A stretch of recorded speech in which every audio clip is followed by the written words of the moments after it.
Welcome to the Outer Darkness Happy Hour podcast. We're John and Ashley. This is not your typical Exmo Nevermo podcast. We're here to share our stories, but we want to hear yours. So grab a drink and pull up a chair and let's talk about life in the outer darkness. Hi, welcome to the Outer Darkness Happy Hour podcast. Welcome to episode 2, Lost in Seoul, where we talk about John's mission in South Korea. We have our drink of the week, Soul Survivor, ingredients and instructions on the link below. So we're calling it Lost in Seoul because I went to Seoul, Korea on my mission. What made you decide to go on a mission? Well, my dad gave me an ultimatum. He said, you can either join the military or you can go on a mission. So it was more of a F you to my dad. I'm going to go on a mission. He wasn't really that Mormon in the first place, so I thought, how can I piss him off as soon as possible? Well, so I decided you're a to go on teenager. I'm a teenager. Yeah. And I had nothing else to do, so I wasn't going to go in the military. So I went on a mission. I suddenly cleaned up my act in a matter of a few months. All of a sudden, you were a true and honest Mormon boy. Did a lot of praying and forgiving and loving Jesus for a couple of months. And lo and behold, I made it on my mission. Yeah, so when do you find out, I mean, for us like non-Mormons out there, you say you want to go on a mission, you put in your paperwork. When did you find out you're going to South Korea? The summer of '89, I got my mission call. And it wasn't like it is now where it's this huge event on Facebook and Instagram where they do these mission call giant videos. Family events, I just got it in the mail and I opened it myself. There was no family around. Yeah. You just looked at it, you're like, oh, I guess wow. I'm going to Seoul, Korea, and I had to go to the map to figure out where Korea was on the map. And so I ended up going to Seoul, Korea. And I went to the temple for the first time, got my garments, which was super, super odd. That's for another episode. Getting my garments and so forth. So go to the MTC, spent 2 months being highly indoctrinated there and becoming I left the MTC an absolute freaking warrior. I wanted to change the entire world. I knew the church was true and I was going to change everyone. So did you feel like, kind of like an indoctrination where was it kind of a brainwashing type thing? It was 12, 18-hour days of nothing but learning how to teach, learning the gospel, of course, all the other things that came out later as an exmo. I didn't know about that till later on. So we were taught about the Book of Mormon being translated off of golden plates, like all the basic stuff. It was just hammered into us, as well as teaching or learning about Korean language and trying to speak the Korean language as much as we possibly could before we went to Seoul. So we went to Seoul in January of 90, and we get there, and it was just a regular Korean mission. It wasn't deaf speaking, but the mission president who manages the entire mission, it's a family that lives in the territory, was looking for a deaf elder to replace the elder that was leaving to go home, and so. What made them choose you, though? I mean, did you have like a special knack for the language, no, or how did they choose that? I did not know American Sign Language. I knew nothing of it. I didn't know the numbers. I didn't know the letters, none of that at all. And for some reason, the mission president picked me to be the deaf missionary. And so I kind of changed my trajectory as a missionary. I didn't go to just a speaking mission. I had to learn the Korean as well as the sign language on top of the Korean. So it was a kind of a double whammy as a missionary. So that was pretty unique, right? That was kind of a unique experience compared to what maybe your missionary buddies were going through, the ones you knew in NPC. They just had to learn a language and like the culture. Do they teach you the culture at all, or do they kind of just... We had a couple of cultural classes in the missionary training center in Provo, for sure. Okay, yeah. I was wondering. I didn't know if they just sent you out there and you fumble and make your own make mistakes or offend people. No, we had a couple of classes on that, so we didn't do something stupid. I just wasn't sure how sensitive they were in the 80s, to other cultures. Yeah, I mean, it wasn't a lot. Probably not like now. Yeah. Correct, yeah. So I got called in the deaf branch, and they gave me one book, Korean Sign Language and English book that I just learned from. Is that the book I found? Yeah, we have the book here, and I'll show it on the podcast. But it was just one book, and they put me with a deaf Korean who was from the area and who got called to serve in where he lived as a missionary. I ended up living with him and 2 other missionaries and just trying to communicate basic things. It was like I'm going through the book to figure out what hungry means, and it was a hell of an experience. So I know now from speaking to friends who are in the church and who have kids going on missions, it was way different back then. You had very little communication with your family. You could write letters and send video cassette tapes, right? You could make videos. Yeah. And now missionaries can communicate via phone. So it's a lot different. Yeah, of course, there was no email back then, so it was just letters. It would take 2 weeks to send a letter back home, and take 2 weeks to get a letter, from my parents and my family and friends. So yeah, different world. No email, no phone, no cell phones. We were able to call home twice a year, Mother's Day and Christmas. So do you kind of feel like that kind of isolation helped you become more immersed in the Korean culture? Like you developed a real love for Korea because you could really focus on it? Yeah, there wasn't a lot of connection to home, right? So you were kind of stuck there, and never had the option to even consider going home. And then some missionaries couldn't make it, and they went home early, and I didn't really have that option to go home early because I really didn't have much to come home to because my dad wanted me to go in the military, and I didn't want to do that. So I was incentivized to stay out there and stick it through. Yeah, I've seen some of your videos and pictures, and we'll share those, and they'll pop up throughout our podcast. But you look like you were kind of having the time of your life. I mean, when you get to experience another culture and see another way of life that is vastly different from Utah's pretty unique in the bubble that it exists in. Yeah. And to leave that bubble and go somewhere where you're preaching, is that the right word? What's the right word would you say? Proselytizing is the words that we use. Yeah, when you're doing that to people living in an area that are far less fortunate than how you grew up. Yeah. That's got to make its mark, right? When you see poverty and it was an absolute eye opener for me. I never been around that level of poverty at the time, and in the late 80s, 90s, the deaf weren't treated as well as they are now in Korea, in South Korea. They're treated much better now. There was no government assigned interpreters for any sort of government announcements, anything like that at all. Now, we have that now, obviously in the States, but back then, none of that was available in the late 80s, early 90s. So that was an eye opener for me to see how awful they were treated as deaf members of the Seoul, Korea. So it was interesting to see that, and I became kind of an advocate for them. We'd go on these all-day hiking things. We'd do these fun little events as missionaries with the members, and I was the only one that could hear. So I ended up being the translator for anything that happened, getting bus tickets, getting subway tickets, and making sure we all got there together and we all left together. I felt like I was kind of their steward to make sure that they were safe. So, and again, I was like 19, 20 years old doing this. Well, really, it probably helped you develop your skills in Korean Sign Language much quicker when they relied on you so much for interpretation. Correct? Yeah, I became a better speaker. Definitely, I became one of the better speakers in the mission, speaking Korean, because I had to listen to the Korean very, very, intently, and be able to do the sign language as I was interpreting or translating the Korean to Korean Sign Language, and vice versa as well. So, and part of that mission, though, which is really unique now, I guess it's not unique now, but back then is I was the only missionary that attended the temple. So I attended the Seoul, Korea temple every Thursday night. Our deaf members, or branch members, every Thursday night, they would come to the temple. They'd take either a taxi or subway, whatever it took to get there. These members would show up every Thursday at 6 p.m.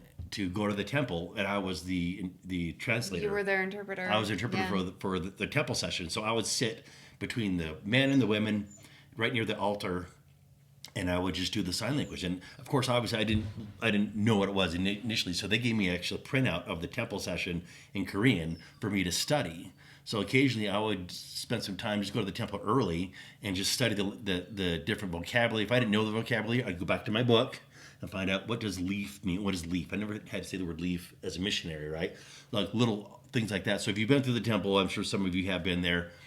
That kind of vocabulary isn't really something you'd say throughout in a normal day, right? So I had to really kind of hone in on that vocabulary and learn the sign so I could actually be able to translate the temple session for my deaf members, and I would walk them right up to the veil. It's been a while, where they tap the 3 taps on the veil or on the pole, and I would do the veil portion of the temple session, and they'd go through, and I'd just wait for one of them at a time, and when they're done, I would go back and change my clothes, get back from my all whites into my missionary outfit, go into the lobby, and wait for them to come out at some point. So that was every Thursday night.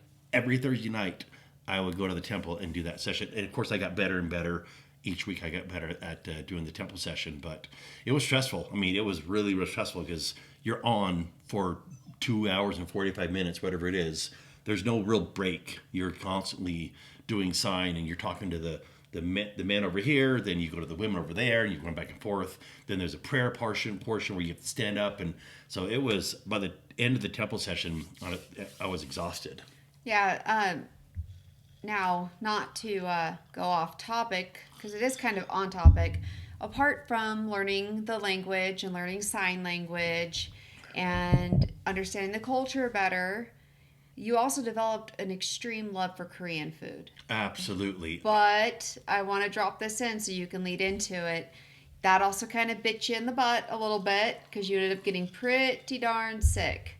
And that's kind of something that's followed you a while later. So let's go into your love first and then find out what happened. So whether you leave the church or not, if most people that I know, pretty much everyone that I know that went to Korea on their mission, comes home absolutely loving the food. That's so good. Yeah. That's a given. Yeah. Everyone absolutely loves and is addicted to Korean food. But yeah, I probably ate the wrong pieces, the wrong bacteria or something like that, because I ended up in the hospital for about 2 weeks in Seoul at a downtown, one of the hospitals there. And I was there for a good 2 weeks. And it's the first time I ever had was not a colonoscopy. What's the other way? Yeah, it was a colonoscopy. I had my first colonoscopy. Or would they go through your throat? Endoscopy. Oh, no, I had an endoscopy done there. Didn't know that you should be under medication. You should actually be put down. You should be put down. Not put down. I should have been put down. It's a different story. You should have. They didn't put me under. Yeah. They held me down. I was held down by 3 or 4 nurses while the doctor actually stuck that long camera down my throat, and I'm gagging the whole time because they wanted to take pictures of my the innards of my stomach, and they just held me down the whole time. It's a good thing you were young. Yeah, I was like 21 years old when they did that to me. Yeah, then I come home years later, said, I need to get an endoscopy for something, and I'm like, wait a minute, you give you medication before this happens? I had no idea. So now anytime he goes to the doctor and it's mildly uncomfortable and they offer him any kind of sedative, he's like, yeah, let's do it, because he did his time. Yeah, I had no idea.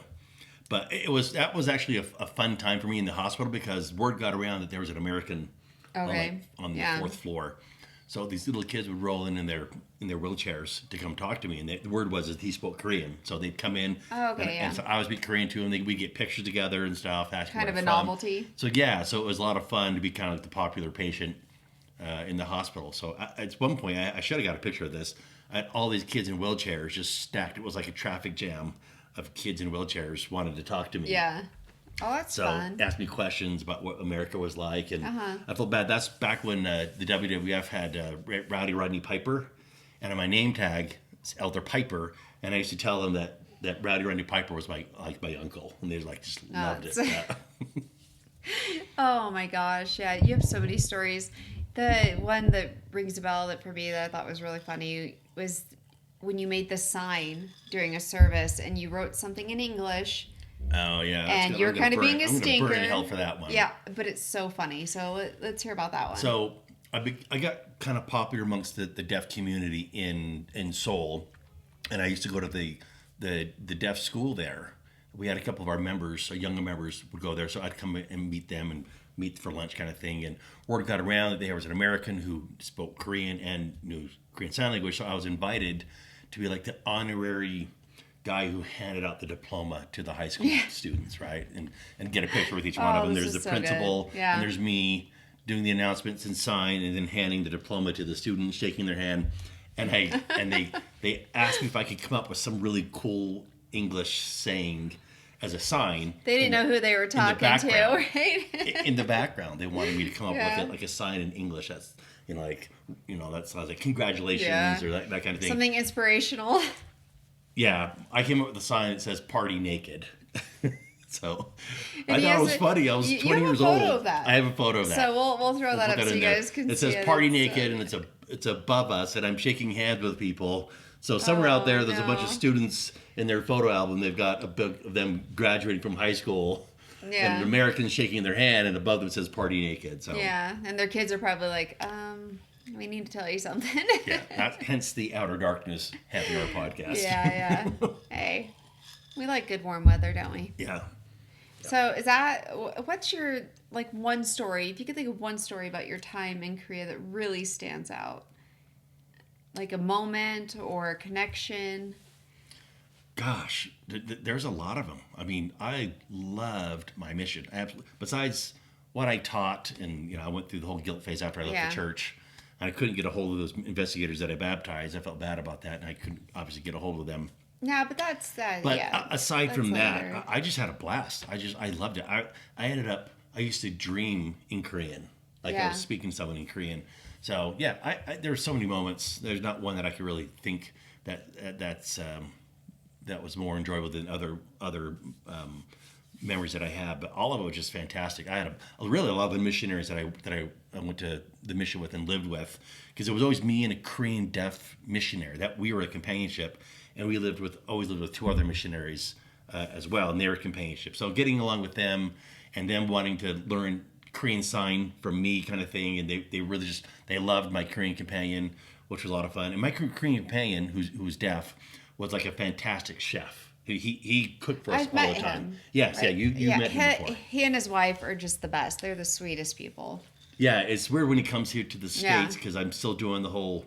I'm watching the Korean, I do the Korean back, and I'm translating to Ashley at the same time. Yeah, dinners go slow. That's one thing. When you're talking with your hands, dinners take a long time, and there's a lot of fun conversation. It was great. They do take a long time, because you're watching a conversation as you're eating, then you stop eating. So you're like, no, then you got to get involved in the conversation. And so there's a lot of conversation happening in the middle of eating. So dinner takes a long time. For me, there's a lot of waiting. I'm waiting to hear what was just signed and then what's replied. Yeah.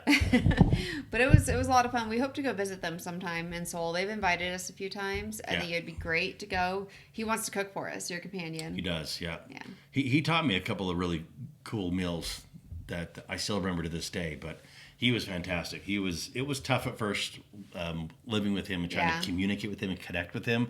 But after like the third or fourth month, it was fantastic. We got along great. I got so good at sign that I had my backpack. If I had a backpack on or bag on, I could do sign with one hand. Yeah, I just basically split the sign and just do it with one hand as I'm talking to him, which was kind of cool. What was the story? You said there was one time you were doing that and you got surrounded by a group of kids, like maybe 10, 11-year-old kids, and you were signing to them on the street? Yeah. Yeah, a bunch of younger kids, deaf Koreans, saw an American. Do you have a video of that? I do. I got a video of me, and I'm asking them like how their age is and things like that. Okay, we're gonna have to show that video because it is the cutest thing ever. Yeah, they all kind of surrounded me, asking me questions, because they've never talked to an American before. Yeah. It's in Korean Sign Language, right?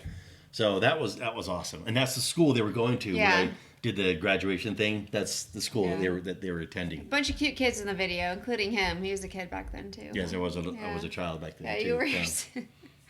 I don't know. It's fun. It's fun to hear the stories. I mean, there's so many more than you could probably mention right now, but yeah, people. The most common question I get when I tell people that I served a deaf-speaking mission in Seoul, Korea, is sign language universal?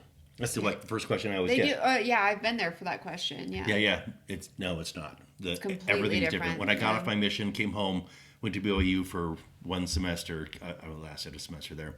I took an ASL class. I dropped out after like 2 weeks. I couldn't do it. I was already involved in Korean Sign Language. I couldn't make the transfer over to American Sign Language. Even the numbering system's different. The numbering in American Sign Language is 1, 2, 3, 4, 5. The numbering system in Korean Sign Language is 1, 2, 3, 4, 5, 6, 7, 8, 9, 10.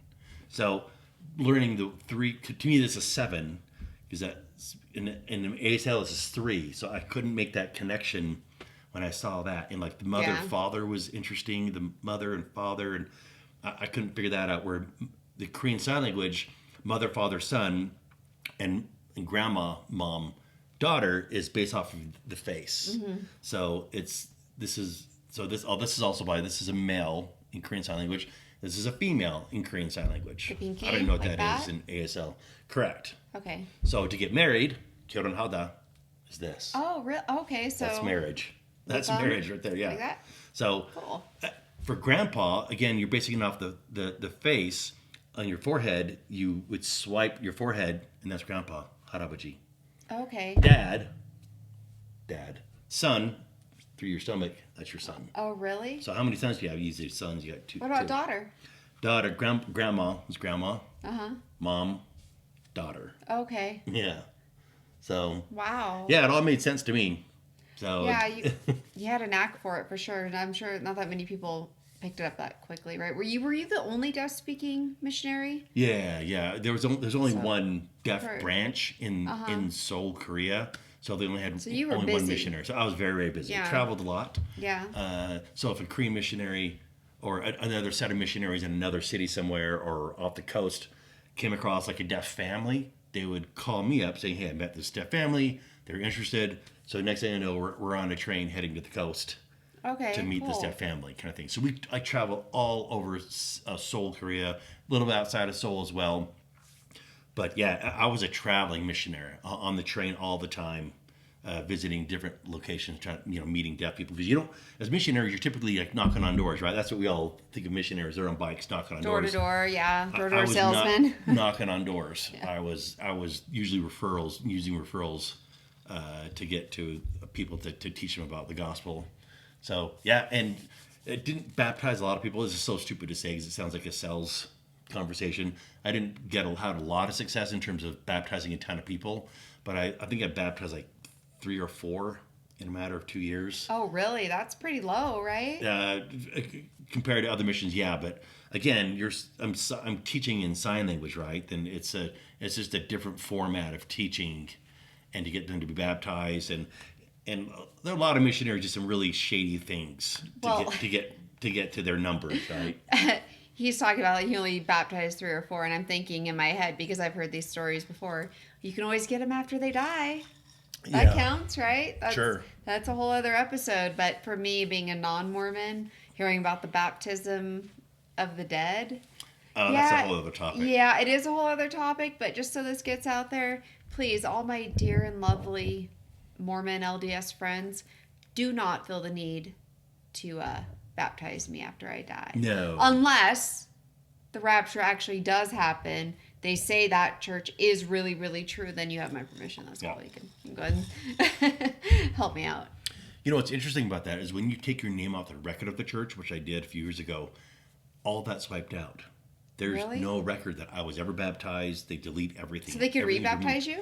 Yeah. If I want to go back into the Mormon church, I have to be rebaptized because it's all wiped away. According to the church, I never went on a mission. I never baptized my kids. Yeah. Never gave them blessings. I was never a deacon in the church. Never had the Aaronic priesthood. All that stuff is just wiped away, which I find very interesting. It's funny, yeah. A whole other episode, whole other topic. But I just barely escaped being Mormon. My parents were Mormon for 2 years before I was born. They kind of gave it a go, but it was California, so they tried it out. Didn't work out, and I did not have to join the church. So. Yeah. What's cool is I obviously I introduced Korean food to Ashley. Oh yes. When we were dating. Yes, you did, and, for sure. Yeah. Yeah. So, but now she's like mastered one of the dishes called japchae, which is a really good noodle dish. I'm a noodle whore. Okay, my mom was Sicilian. I love anything with the noodle, and when I was introduced to authentic Asian noodles, and then japchae. Yeah. The first time I had japchae was actually his ex-wife sent over leftovers with his youngest when he came over for his weekend. And that's the first time I got to try it. And I was like, oh my gosh, this is so good. And then we start cooking together, and we start going to this really cool Korean market in Salt Lake, Seoul Market. Mm-hmm. You should go check it out. It's amazing. Family owned and operated. So we got all of the ingredients, and we found this really cool little TikTok video, and we can share the link at the bottom too of this episode if you want to try it out, because it's so simple and so fun to watch. I've made it quite a few times now, and it is absolutely one of my favorite dishes. Fantastic. Yeah, when he would go on work, like he had work meetings. There's this cool restaurant. Is it Murray? Where? Koyu, yeah. Korea House. Yeah, so when I knew he was meeting customers there for lunch, I was like, please get a to-go order of japchae. And he'd bring that home, and that was my favorite thing. But now I just make it myself, and it's so, so good. Yeah. A lot of great takeaways from our mission. I know a lot of people have had really shitty experiences on their mission. I had an absolute blast. Yeah. Again, a lot of my friends, our MTC group had, I think, 12 people in it. We're all out of the church. I was the last one to leave the church. Out of us 12 in the MTC group, I was the last one to actually leave, which I thought was interesting. And I left in 2012. But I'm still in touch with some of them, and we all talk about how awesome Korea was. I won't say it was one of our first dates, but it was early on in our dating. We went to that 20-year reunion. Mm-hmm. It was a 20-year reunion for your mission. Yeah. Were those your MTC mates, or your mission mates? Missionary friends. Yeah. Yeah. That was fun. That was my first experience with Korean food. Yeah. What did we have in the ramen, like the ramen with rice, bulgogi? We had bulgogi with the Korean barbecue. Yeah, I say things wrong a lot, but that's so good. Yeah, that was your first. That was my first, and man, hit the ground running after that for sure. It's fun to talk to other missionaries who went to different countries and have them hear their experiences about food and culture and how much they love that side of their mission. Of course, they don't love the part where they were selling bullshit. That's in for another episode. But the culture that they brought back and the love of the food and the people, it's fun to hear about that. So we want to hear that from you guys as well. We'd love to hear your experiences. These first, to kind of throw that out there, since this is only our second episode, we're going to share a lot of our stories, and we kind of hope with you guys watching that it'll trigger memories of stories that you have to share. We're open to suggestions, and we would really like to take calls eventually, or do Skype or Google Meets or even FaceTime interviews would be amazing, because we know there's so many stories and experiences out there. Yeah. So if we're doing an episode and it triggers something and you want to connect and share one of your stories with us, please reach out. We will tailor an episode around your experience, and maybe you will touch somebody by sharing your experience, and then they'll reach out. It's just we want to create a community. It's like when you walk into your favorite bar or your favorite pub and you recognize the bartender, and then you recognize the locals and the regulars.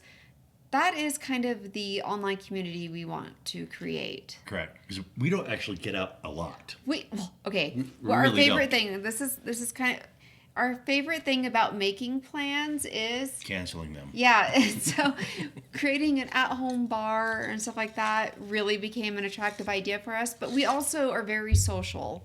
And we do like to go out, but we want to go out more with a purpose now, reaching out to members of our community, sharing stories on location, sharing stories here.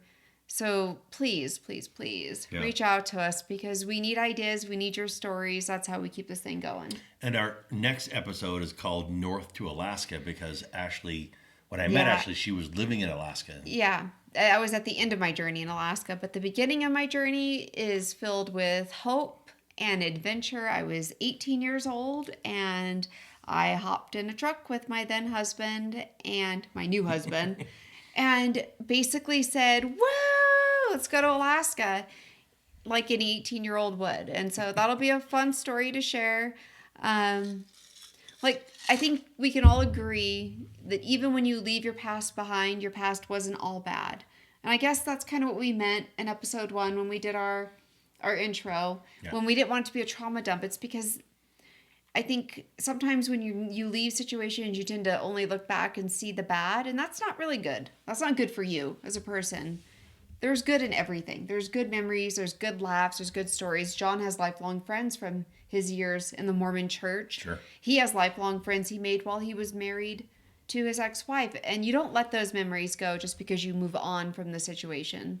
So that's kind of we want a well-rounded podcast. I'm excited Story for share. episode 3 because you do have a lot of crazy Alaska stories. Oh, you're setting it up so big. They're probably boring for some people. No, they're great. I have a lot of crazy Alaska stories, but the initial story in going north to Alaska, I wouldn't say there was a ton of adventure looking back, but as an 18-year-old, when you're wide-eyed and bushy-tailed and just like ready for anything, it all seemed fun, you know? So we'll get into that. Awesome.